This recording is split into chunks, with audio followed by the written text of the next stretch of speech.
Șmenuri, bârfe, șușanale, de prin urbe adunate și înapoi la lume date, în vocea patriotului naționale. Bun regăsit tuturor!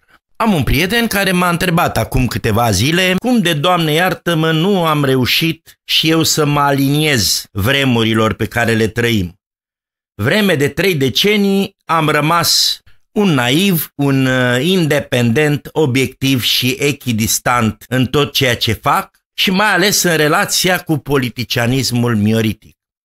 Cum de n-am reușit să mă lipesc și eu la o gașcă de-asta de profitori politicianiști? Cum am reușit să țin corabia asta numită Metronom FM pe linia de plutire, fără sprijinul, între ghilimele, evident, al cuiva din politicianismul mioritic? Cum de nimeni nu a reușit să o scufunde? De ce nu caut să-mi asigur un viitor mai sigur? De ce nu caut să mă adaptez? Șmenuri, bârfe, șușanale, de prin urbe adunate și înapoi la lume date, în vocea patriotului naționale. Răspunsurile nu sunt greu de dat. Nu.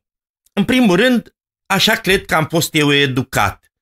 Să respect valorile, dar valorile autentice. Asta însemnând tot ceea ce înseamnă valoare spirituală, culturală sau socială și mai puțin valorile materiale.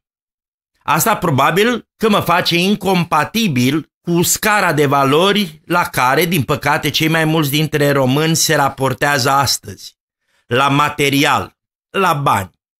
Creatorul sau alte valori spirituale au dispărut. Pentru cei mai mulți nu mai există decât banul.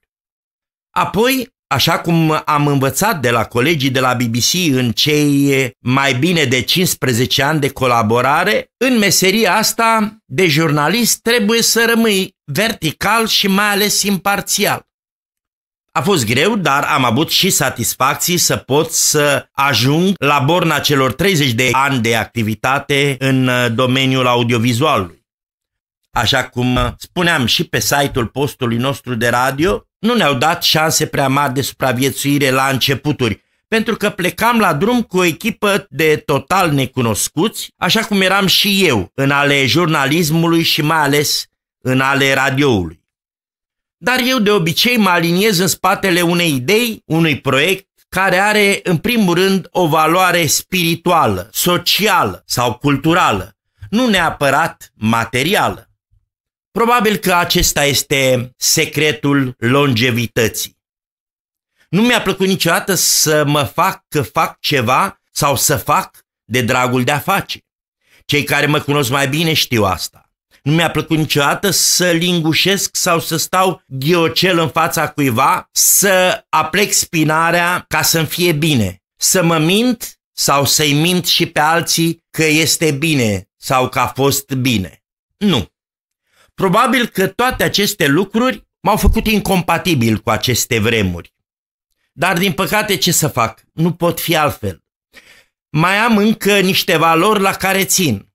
Lipsa de valori la români mă cam îngrozește. Nimic nu mai este sfânt decât banul.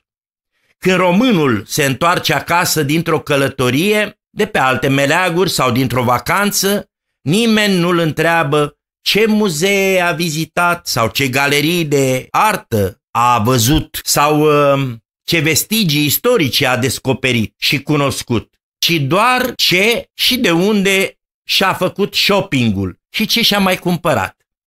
Cred că asta este diferența și lipsa mea de adaptabilitate la noile valori umane ale zilelor noastre. Poate că este tristă povestea mea, dar adevărată. Până la o nouă reauzire, rămâneți optimiști.